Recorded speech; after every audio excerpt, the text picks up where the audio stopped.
Welcome to Luca is a Billionaire, where the only thing I invest in is your answers. You start by powering off and removing the case so you can work cleanly. This prevents pressure artifacts and lets you inspect the Home button. Next, dampen a lint-free swab with 70% isopropyl and wipe around the button to remove debris.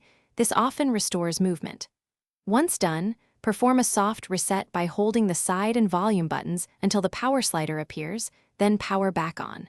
If the button is still stiff, enable assistive touch and accessibility, so you have a temporary virtual home while you continue. Once assistive touch is active, use it to verify that the software recognizes home commands. This clarifies whether the issue is physical versus software. If physical, power off and gently use a wooden toothpick or soft brush to probe around the rim. Be careful not to pierce the seal.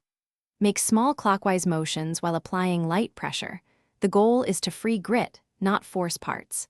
If the button feels mechanically stuck after cleaning, a controlled heat application with a hair dryer for a few seconds can expand components slightly. You finish by reassembling any removed accessories, then test the physical button with repeated soft presses to seat any freed parts. This helps recalibrate the tactile feel. If the Home still misbehaves, back up your device and perform an iOS restore to exclude software corruption, and make sure Touch ID is intact if applicable. If problems persist, or you detect fluid, corrosion, or sealed components, stop DIY attempts and take the phone to an Apple-authorized technician. This avoids further damage and preserves data integrity.